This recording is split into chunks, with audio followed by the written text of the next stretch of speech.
So it's 6:30. We'll go ahead and get started. And our program tonight, we'll start with John, who's going to tell us about Turnouts. So thanks everybody for joining. And John, take it away. Okay. Well, thanks, Greg. And I don't know if Ron's here, but Ron, thanks for doing all this always. I offered to do a turnout clinic or whatever presentation. But this isn't really about, everything about turnouts. It's basically my madness and what I do to rebuild commercial turnouts. So like the picture that you see now is kind of gives you the idea of what I do. There's 78 pictures here. Most of them are pictures. There's only one slide with a bunch of words on it. So I'm just going to blast through these fast. And if we finish in 30 minutes, then so be it. And if it takes me 40 minutes, that'll probably be about the max. But again, it's just what I do to rebuild turnouts. So it's all an HO gauge, by the way. So basically I'm rebuilding turnouts to RTR turnouts to improve the appearance and in some cases improve performance, like in particular with Shinahara turnouts. Everything that I'm going to talk about tonight is rebuilt with the powered frog in mind. So all the frogs are going to be isolated in all the work I'm doing. And the work that I'm doing takes about anywhere from like 90 minutes to 5 or 6 hours, depending on the type of work. And I know it sounds crazy that it takes me 5 or 6 hours to rebuild a turnout, but to me, it's kind of like building a boxcar. It takes me 5 hours to put on grabs, and it takes, or an hour or two to put on grabs. To me, it's kind of the same as putting on tie plates. So I'll show you what I do. Some of the parts that I'm using are like from Proto A7 stores and Details West. And then I basically cut all the rail myself in most cases, but I'll show you. I'll show you what I do. It's all pictures. And this is a really messy process, which makes it kind of fun. So I'm working with plastic, and I'm working with metal, and I've got the soldering iron, and I've got the grinders, and I've got the files and everything. And it's a mess, but I like the finished product. It's a lot of fun. And like I said, it's like building a boxcar. So it takes about that much time. Once again, it's not really a clinic on what is a turnout, because you guys all know what a turnout is. But the couple of things here, I don't know if you can see my pointer, but a couple of things that I'm going to focus on here at the beginning is the point rails, right? And the closure rails, like right there in the middle of the turnout, and in particular, like the heels of the point rail. So you guys probably know over your experience that a lot of HO scale turnouts are not built with heels. They're built with what they'll sometimes call a continuous point rail or a continuous closure rail. So I've never seen a turnout in the real world that has a continuous closure rail from the point to the frog. I've never seen one. There's a lot of them that look like they do, but I've never seen one. So everything I'm building has a heel. And next slide. This is a picture I took on the old Monon about 15 years ago. It's about the best one I've got. If you look on the right, where you can see the heel in there. And if you look on the right, you can see where the heel of the point rail is where it's hinged to go from the stock rail on the right, the point rail, or the closure rail on the left. And there's a hinge there. And so if you want to think maybe like a Shinahara turnout, it's got a hinge there. And then there's those two blocks that are right there in the middle, right by that heel. And those are called heel blocks.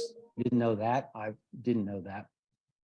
But those heel blocks are there to keep all the rails engaged from dealing with all the stress and the weight and so forth, keeps the rail from spreading out.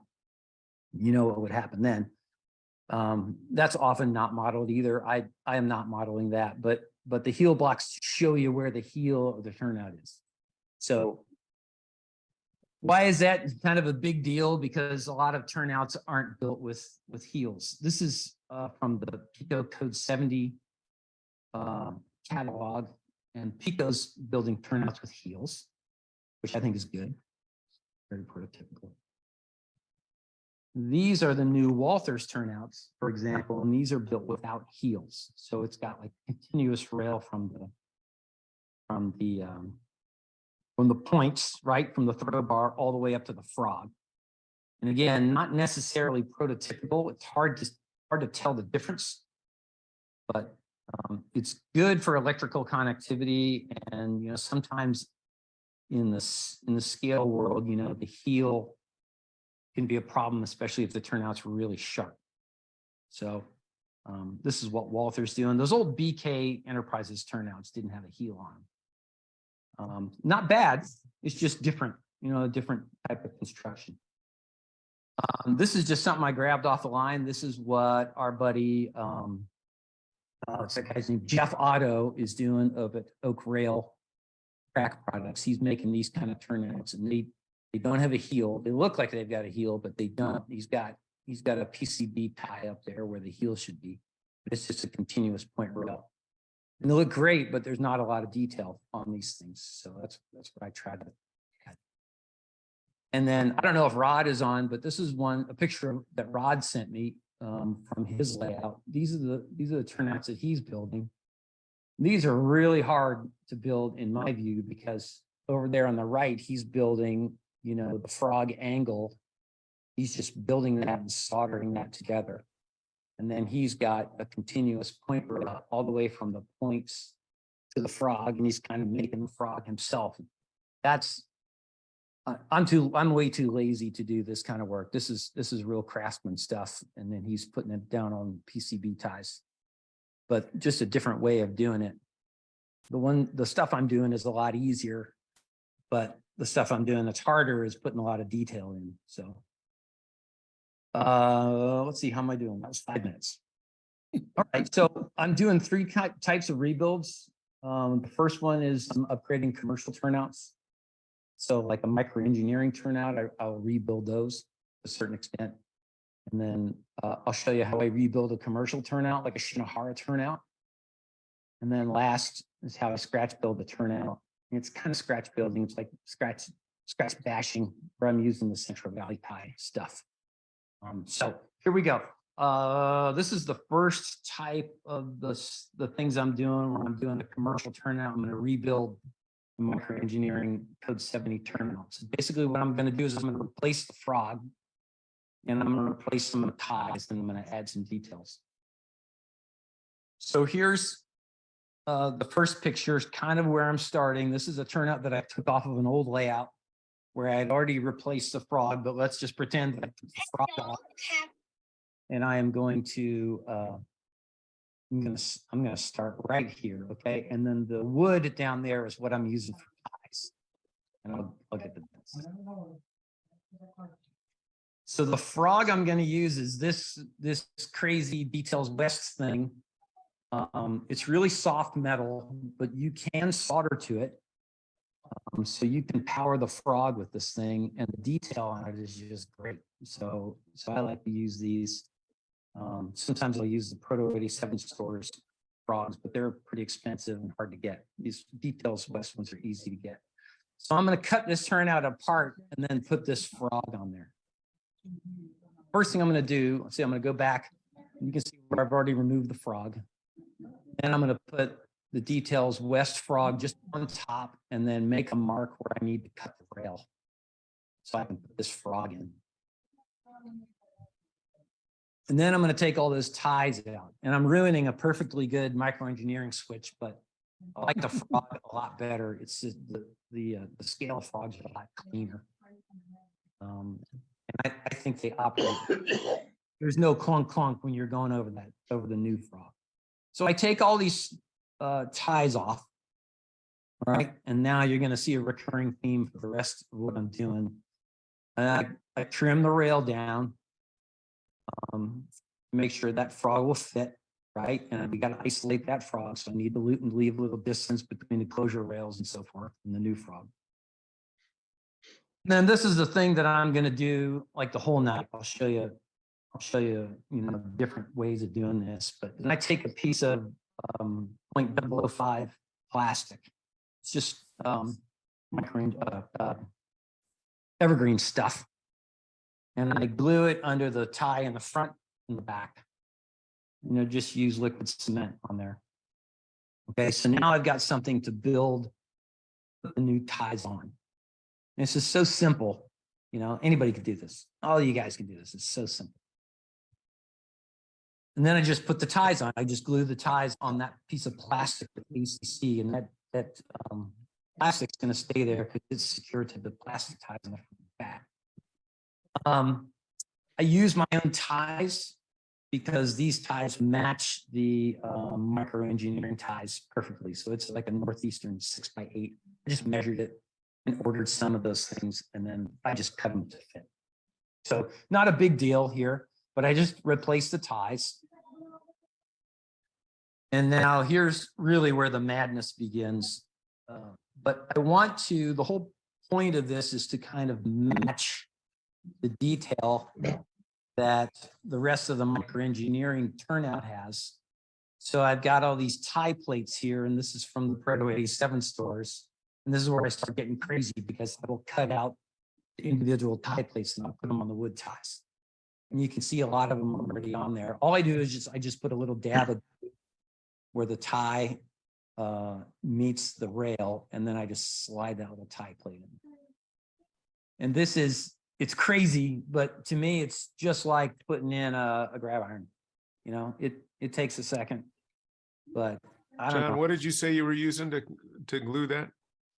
I just use a little Gorilla Glue, and I just put a little dab on the tie, and I just slide that cool. tie plate in there. What are those tie plates? They're from Proto 87 stores, and it's like $5, and you get a couple hundred of them. But they're etched brass. They are, I think they're stainless steel. Oh, okay. And I just cut them out in a hard surface, and you really don't need to trim them. The part that you need to trim is actually under the rail. So I just cut them out. And I just slide them in there. What's the name of the company that makes that? Oh, I'm sorry. Say again. What company makes that? That you say Protoway? I've never heard of it. Yeah, it's called Proto 87 stores, like Proto and the numbers 87. Okay, I get it. Yeah. Okay. And there's a guy named Andy Reichert who runs that store, and he had come to St. Louis RPM a couple times. And nice guy. He's a British guy, and the British all make small layouts that are highly detailed. So he's insane, making all this kind of stuff. But it's kind of fun doing this. So I enjoy it. Anyway, but I'll continue here. And then I put some of those, they have special things that go under the frog too. So I put all that together, and then I just glued the frog on, and all of this stuff is just glued with Gorilla Glue. And then when I put it on the layout, I spike it on in a couple of places just to make sure that it stays. But Gorilla Glue, in my experience, has worked just fine. Gluing down the rail and making sure that everything stays put. And then once I put it on the layout, I take that sharpening stone that Mitch got us smart on, and then I just make sure that everything's nice and flat, squared away. It really makes a great turnout.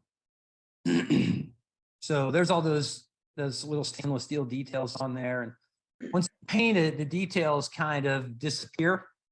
But then if you weather up the track a little bit, the details will start to pop out. And then when you photograph, as Clark always says, once you take a photo, those details will really pop, and you'll be able to notice. So it's, in the end, it's kind of worth it. It's a little bit of work to get here. Then I do the same thing with the header ties. I just put a little piece of plastic under there, and I slide the header ties on. And there's a gap there because I like to use tortoise machines. So the tortoise machine linkage will come up underneath the track, and I can still power the machine. So, and then that's what it looks like with the header ties on there. Those little detail parts, those are Details West parts that they're like the rail braces.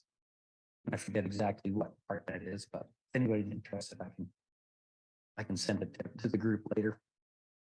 But the whole idea is to kind of make a more detailed turnout. I've only got 5 or 6 turnouts on my layout, so I can do this. I can't, if I had to do this with 100 turnouts, I just plop on and run.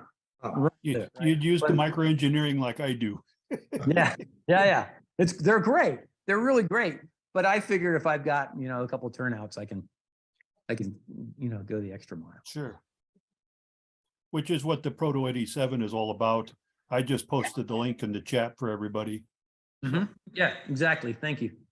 So this isn't just for note, this isn't Proto 87. It's what they call Proto 88 or Proto 88 safe or whatever. It's still NMRA standard.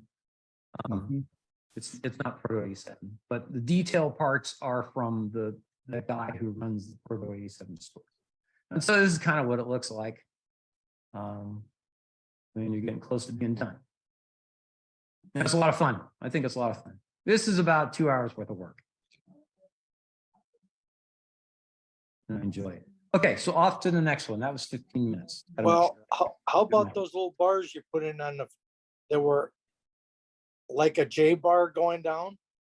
Oh yeah. Good eye. Oh, right there in the middle of the Yeah. Yeah. guardrail.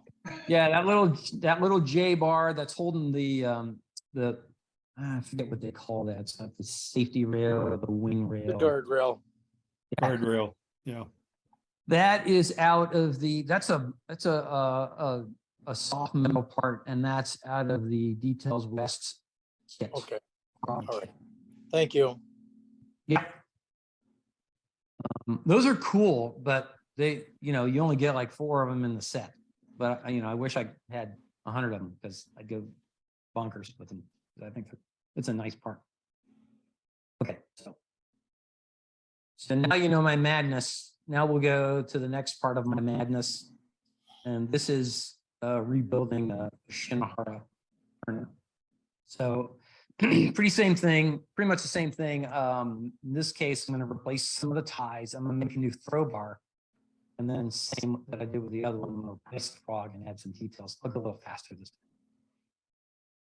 So here's this beautiful thing that we all know from the 60s and 70s. If you see them at train shows for $5, get them. Yep. So what I do is I don't have a bunch of them. I got 12 of them. But I pick them up and then I just rebuild this whole thing bit by bit. And I'll show you how I do it. So the first thing I do is I take that crowbar off, and I'm just touching the soldering iron on the points, and then that just takes that crowbar off. Then I'm going to take that thing off where the point rails meet the closure rail. All right, so I just hit that with the soldering iron, and then that pops that off. And so what I'm going to do is I'm going to use all the same rail, but I'm going to replace just about everything else. And I'm going to do it bit by bit. So first thing I do is I take the rail off, and then I've got a piece of PCB board. And that's from Fast Tracks. And I just tape it onto the workbench, and then I solder it. I tape it off, I mark it, measure it, and then I just solder it. Just touch it with the soldering iron, and then I just clean it up with some files. So that's what it looks like. Now I take all the ties off, and that's what it's looking like. I'm ready to start rebuilding it. So now I'm just going to take it little bit by bit. So once again, I got the 005 plastic. Okay, and I cut off a little piece, and then I start to work my ties up from the bottom up. So in this case, I'm starting with these are Central Valley ties. And I use these at the beginning because it helps to keep everything engaged at each end of the turnout. Otherwise, I have to use a lot of glue. And I don't want to use too much glue. Like I had wood ties or something like that. So I just use these because they're self-gauging. And I just start working my way up. So put on a couple of those things to keep it engaged, and I put my header tie on. At this point, I'm just holding that the crowbar and everything on there. Okay. Are you making them individual ties, cutting off in between, or you're cutting a section and sliding it on? Or one Yeah, tie at a exactly. time? Yes, sir. Exactly. So I'm doing that. And yeah, I'll show you here in a second, but I'm just using Okay. Northeastern lumber and then off we go. So now I've got this middle part, right? And that's where I'm going to work the ties next. So I put another piece of plastic underneath that, and then I just start working the ties. Just one by one, just replacing the plastic ties on this. You can see where the point rails, I got to get this terminology right, but where the point rails meet the closure rails, I put in rail joiners. So I've got a forever electrical connection there. And I got rid of those ugly looking rivets down there. Okay, so I'm just working my way up. I've got a tie here that I've notched, and I'm going to put that. This isn't a big deal. You guys would do this. You'll all do the same thing, but I've notched that tie. And then I slide it under there so that there's no bump. And now I'm going to go off to the other end of the turnout, and I'm going to start replacing all those ties. So I put that 005 plastic, and I leave that one plastic tie on there to keep everything engaged. And then I start working up the ties, and I missed the picture here, but you can see where we're starting to work up the ties on the opposite end of the turnout. Now I'm taking out the ties in the middle part of the turnout, and I slide the piece of plastic on again. And I put those ties in. So now we have just about a new turnout with all the old stuff that came with it originally. So this one's a little more tricky because I got to put that frog on there. I'll get to that in a second. I can't see what slide's coming next here. So then I go down to the other end of the rail, and I put on a couple of those Central Valley ties again to kind of re-gauge everything so I know exactly where to put the frog on. But the frog pretty much falls into place. In this case, I'm using a Proto 87 stores frog. And this is about $10 or so. And it's a number 4 frog for a Shinahara Y. I learned that the hard way because I ordered some number 6 frogs from them and spent a lot of, $20 on new frogs, and they were the wrong ones. So I had to go back and get a number 4 frog. Put it on there. It works good. It's real easy. You just make sure that you've got your track gauge and everything's all squared away and engaged as you're putting that thing down. And I put my details down, and then I glue the frog on. I don't want to belabor this too much because I know you guys kind of understand where I'm going with this. I don't know what for this one, I'm starting to put the tie plates back on. So then I start to detail up everything as I'm going. I left a couple of the plastic ties on just to keep everything engaged and together so it doesn't explode on me. And I'm doing all this at the workbench. So it's just like you just pick it up like it's any other right out of the box. And I'm sliding those tie plates in there. It's easy. It's fun. It's just like putting on grab irons. Down here for the rails at the opposite end of the turnout, I just got those tie plates all lined up, and then I just glue that rail right down on there. And then when you're done, it kind of looks like this. It's a Shinahara turnout with everything, just about everything replaced. I think it looks pretty good. Again, once you paint it, a lot of those details are gonna disappear. But if you weather the rail a little bit, or vary the color of the rail from the ties, all that detail will pop back out, especially pop back out in the pictures. Let's see, just a little close up here. And this picture is after the ties are all trimmed off. So one thing I would tell you is I've noticed that on branch lines and on industrial track, a lot of the ties aren't the same length. We're used to seeing on a turnout like 4 or 5 of the ties will be the same length, and you got kind of stair steps the tie length as you go up to turnout away from the points, But a lot of the pictures that I've seen, the ties are all different kind of lengths. So you'll see that I doesn't look very uniform, but I've trimmed off all of those ties to be just a little bit different lengths, so it just doesn't look like it's a model.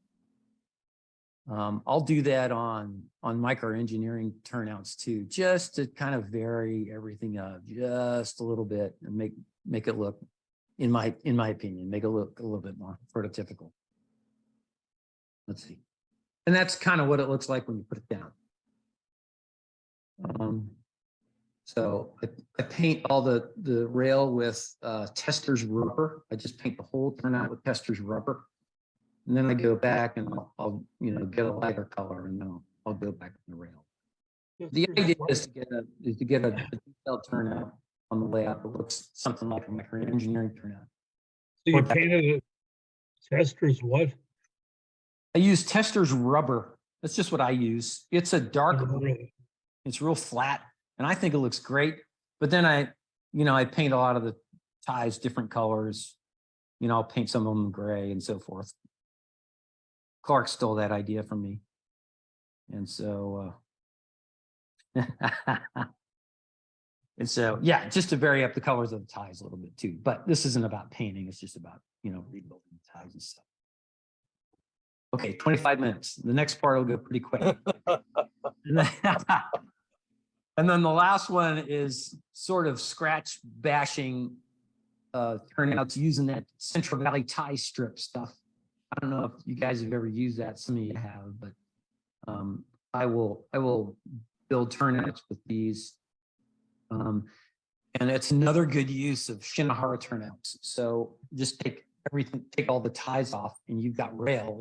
It's right there built for you, and you just put it on the Central Valley tie strip, for example. But in this case, I'm going to do a code 55 one. I'll just show you how to do it. This is all the stuff. All kinds of different stuff, but there's right down there in the middle is that Central Valley number 5 tie strip. Okay, and so the first thing I do is I notch those are the stock rails, so I notch that. This goes so fast. This is about a 2-hour process at the most. So I notch those, and then I put those closure rails on. I put that first one on and make sure it's straight, and then everything else is lined up from there.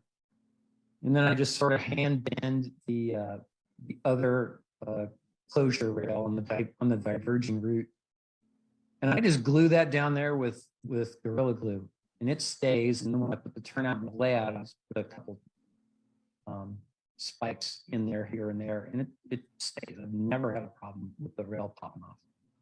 Even in, my layout room in Germany, the house wasn't air conditioned. Houses aren't air conditioned in Germany, so in the summer it gets up to 100 degrees up there in that layout room, and I never had a problem with any of the rail popping off. So just as an example, it's just what I do, and I haven't had a problem with it. So here I've put the stock rails on, and then for those of you guys who mess with this turnout strip, it's a friggin' work of genius. Everything just lines up perfectly in it. So once you put the stock rails down, you can put the frog down, and you just make sure that it's engaged in the right place, and it's down. And then the rest of it just kind of falls into place. So I've got the frog in, and again, that's a Proto 87 stores part. And I put the rails on the end there. This is all code 55, so it files up real fast. And then I started to make my point rails down there on the other side, on the point side. So I got to make my own throw bar. And this is the stuff I use. It's a Fast Tracks part, and you can get, whatever. This is like $12, and you get enough PCB ties to last you a lifetime. Anyway, so that's the stuff I use. And then I put the point rails into place, and I mark where the points are supposed to go, and then I tape everything down, and then I solder it. And, just touch it and make sure that everything's all squared away. And I file it up a little bit, make it pretty. And then I cut underneath where those Central Valley ties they've got kind of a slot where the where a plastic throw bar is supposed to go. So I just cut that out. And then I just slide the throw bar in from underneath. And then you can see on this one too, I got the plastic is up underneath there too. And I'll cut that plastic out where the throw bar is so I can work the tortoise mechanism underneath. And you know, this goes so quick after you do it once or twice, it goes really fast. And the detail on that tie strip is just phenomenal. So the header ties in so that throw bar is not going anywhere now. And then I'm putting in rail joiners for the closure rails, right? The detail on there is just awesome on those ties. So everything's all set up now. Code 55, it's a lot easier than you think. This really intimidated me for a lot of years, but I finally just got down and did one, and the central tie strip makes it so easy. Here's kind of a close-up of what it looks like. The frog looks good, and the tie strip has just got so much detail on it. And the frog is isolated. It's all good. And here, I think, is the last picture of this turnout. It's still got some details to go. I haven't put a lot of details on it yet, but you know, most of the detail is already built into the Central Valley strip. So it's, you know, there's not a lot to do left here. You got to put the wing rails on and so forth. Okay, so that's it. And it's a lot of fun. I enjoy doing this. I kind of get in a role where I'll do this for about a month and I'll rebuild 5 or 6 turnouts, whatever. Anyway, okay, that's 30 minutes. So I'm going to do one more little thing here. And some of you guys who read the proto layouts list probably saw me making noise about this about 2 weeks ago. But I have figured out how to upgrade tortoise machines. So I spent about a week and about $15 on some parts upgrading tortoise machines. So I'll just do this real quick and then I'll be done. So old tortoise machines, like from 20 years ago, have a PCB board on them. It's the little solder strip down on the bottom, and that PCB board is tan. Okay, you can see where the solder strip is. And they are considered by the company to be old machines. So the new machines have a green PCB board on them. And the reason I wanted to upgrade mine is, as you can see on this switch machine in particular, one of the solder strips is completely gone because I've used this switch machine on 2 or 3 layouts. And I like using switch machines. So it's gone. Plus, I'm thinking of, I'm rebuilding a layout right now, and I'll explain all that in a second, but I'm rebuilding a layout and I'm thinking of using this Barrett Hill switch stuff to control turnouts and so forth. And to use the Barrett Hill stuff, you got to use the upgraded switch machines with the green PCB, with the green circuit board. So I just went ahead and spent the money and rebuilt all my tortoise machines. Again, part of my madness. So this is real easy. That circuit board costs about $250. So I've only got 7 or 8 of these machines. So I just spent whatever $17, and I bought a handful of these things and I brought them home and I just rebuilt my machines. And here's how you do it. You take off the label off of that tortoise machine, and then there's 5 screws, and you unscrew that thing. And this thing is so simple. You know, this whole process is so simple, my mom can do it. So you just take this thing apart, and this machine is so simple on the inside. The actual guy who runs the Circuitron, he told me how to do all this stuff. He sent me a sheet on how to do it. So that's how I knew how to do it. He's like, it's so easy. So you take this machine apart, and then you take the old circuit board out, and that's kind of the thing that looks like the yellow line there. It's like facing you. So you take the motor out and you can see that the motor is soldered into that circuit board. There's a couple of little solder points there. And you can see them better in this picture. This is the whole circuit. And it's soldered to the motor with those two little points up there. So you really need 3 hands to do this. Here's an action picture. You need 3 hands to do this, but you just touch your soldering iron to those little points and it pops the motor off of that circuit. And I filed up those points on the motor, and you can see where those 2 little tabs on the back of the motor, they go into the little green tabs on the circuit board, right in the back of the circuit board. And you just push that through there and then solder it. And now you basically got a new or upgraded or modernized tortoise machine. And then you just screw it back together.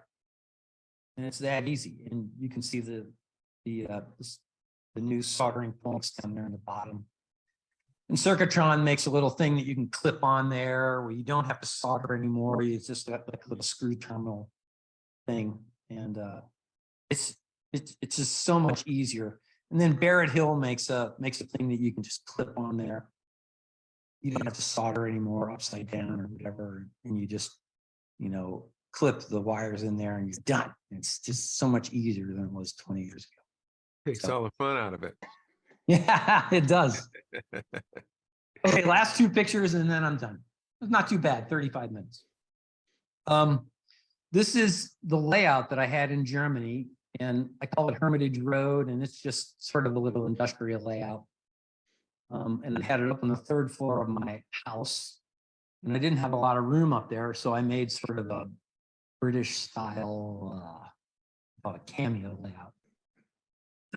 And then I didn't have a whole lot of room for a staging yard over there on the backside. So I built, again, what the British guys call a traverse table. You've seen them. But that thing took me months to build, that traverse table, to make sure that it's all level and everything. I built one and it was a piece of junk. And then I had to go and actually buy good wood and rebuild it. But it kind of works like a drawer. There's no turnouts on that. In that staging yard, it's just it's like a sliding drawer. But that serves as my staging yard. Now this layout, when they packed it to bring it back over here in August, it got pretty smashed up. All the switch machine got smashed off of the bottom of it, and it got torn up. So I am going to rebuild it. I'm just going to use the same lumber and everything, but I'm going to rebuild it. And that's why I'm rebuilding all these turnouts.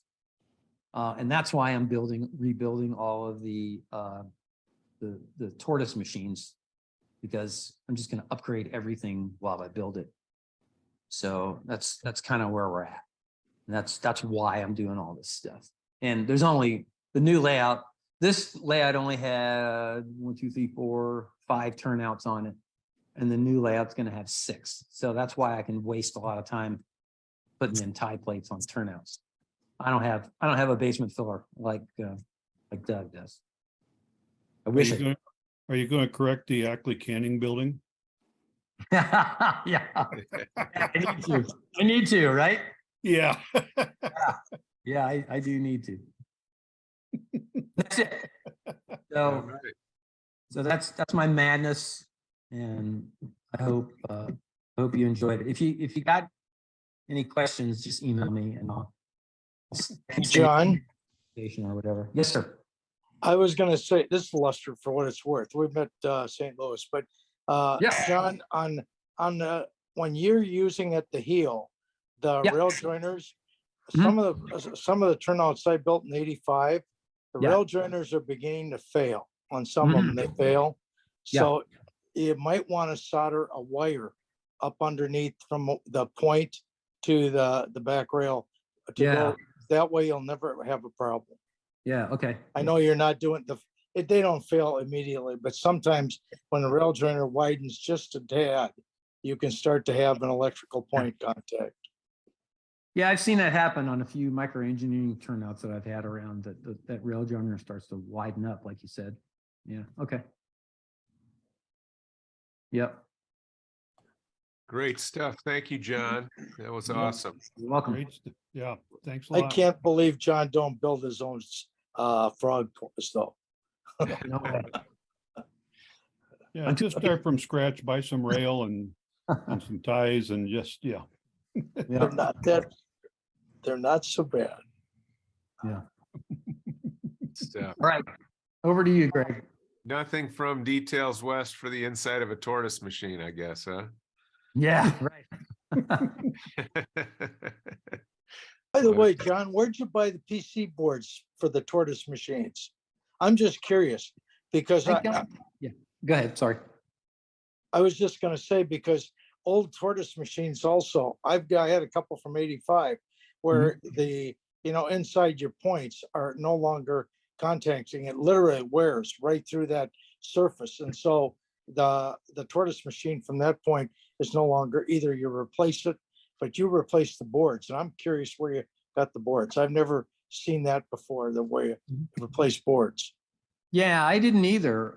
So I emailed the dude up at Circuitron, and he told me, he said he would send me, and I got the email, I can forward it to you, but he said he would send me replacement circuit boards, and he just sent me just a box of them for like $3.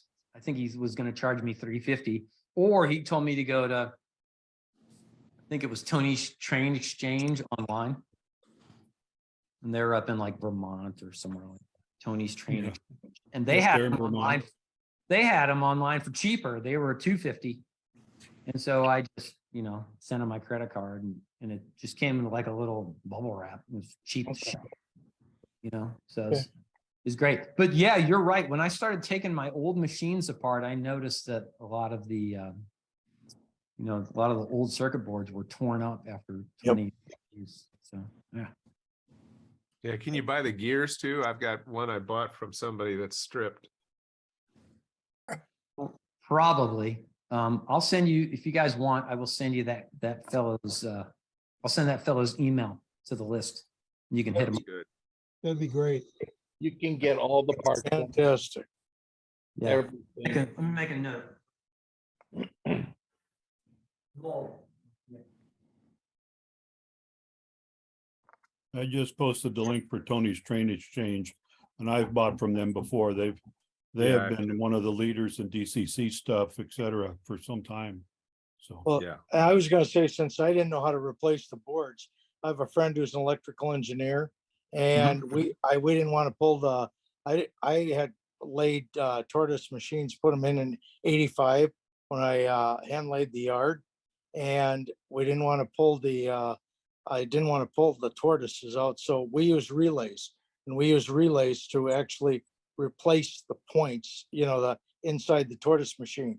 But if Yeah. you do that, you have just a slight differential, because it's very difficult to get the throw along with the points on the rail. So you have to maybe live with a slight differential in the throw if you Yeah. use relays to replace the points. Yeah.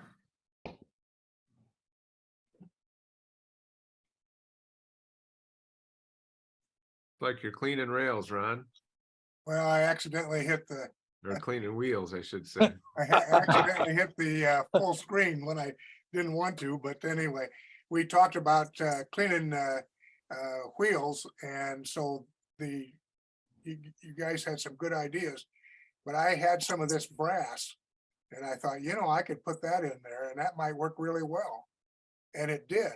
Now, I think I need to use a better cleaning cloth. This is just plain paper towel. Hey, that's fine. But the one thing I got to do is change this, because at this point, these are just, it's underneath the screw. Well, you'd have to take and get a screwdriver out every time and redo it. So I'll make up some kind of a quick connect there.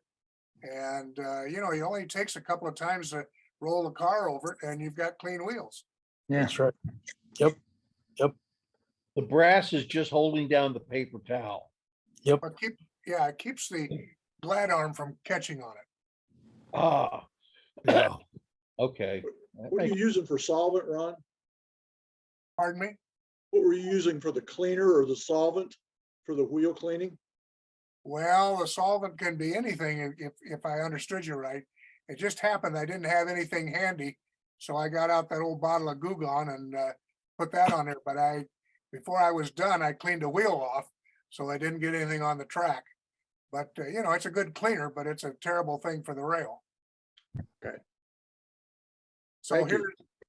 here, okay, so this is the car. This end here, I ran through there and it looks pretty clean. This, of course, is the other end, it doesn't. And of course, they're plastic wheels, so, you know, they'll show up the dirt quite quickly opposed to metal wheels. Absolutely. Very nice. Mhm. That's all I have. Now I gotta do is figure out how to get out of here.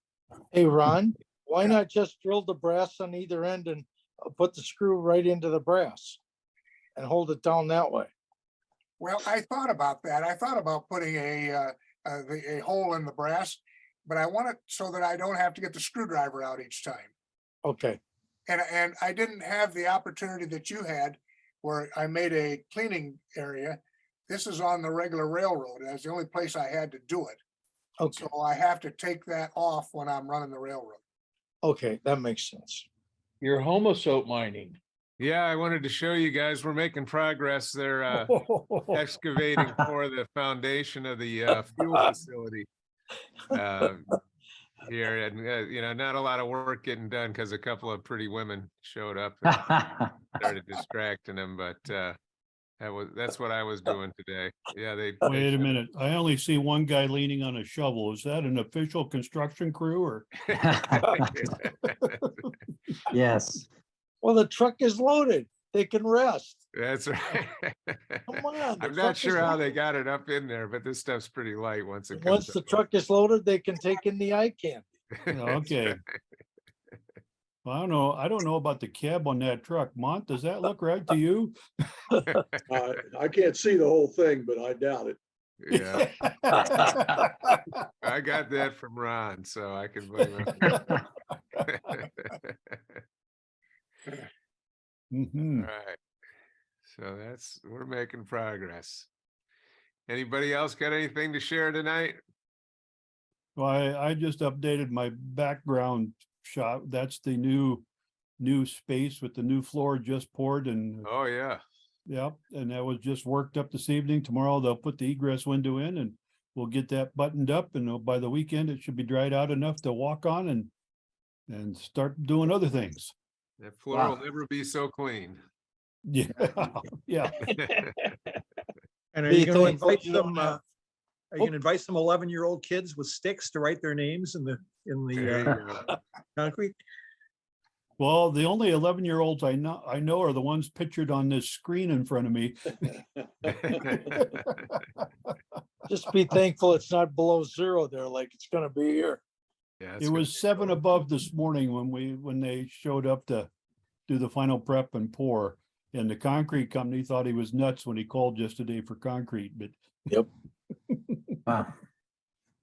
yeah, that part of it's done. Now I just need to, yeah, over the weekend, I'll start looking at getting some electric run in there and get the lights hung and I've already got some track plan ideas and Sanborn maps, laid out and marked and so, Cool.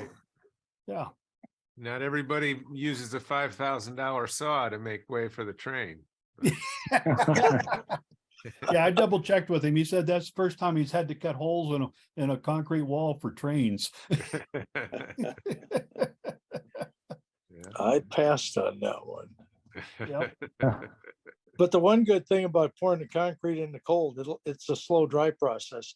And it usually that'll be great concrete for years and years to come. Yeah, it's it Slow took a long cure. time to dry out this afternoon and yeah, but it's for what I want to use it for, it's going to be great. Now it's been suggested because we had to come in and pour the knee walls with new lower footings. that I've got a nice shelf there that I should just put some mattresses up there and that could become the crew room, the There you crew lounge, you know. The jail. All right. Well, thanks, John. Thanks very much for the presentation tonight. And thanks everybody for joining. And next week we'll have Mont and Ron presenting. Ron's going to present and Mont is going to narrate on the some vehicle modeling, I think that Mont's been doing. So we're looking forward to Good. that. Fantastic. Yeah. So we'll see you guys next week and have a great Thursday evening. Hey, See you guys. Thank you. Thank you. you. Thank you, John. John's with us, yeah. Thanks, Craig. All right. All right. Bye, guys. I know. Bye.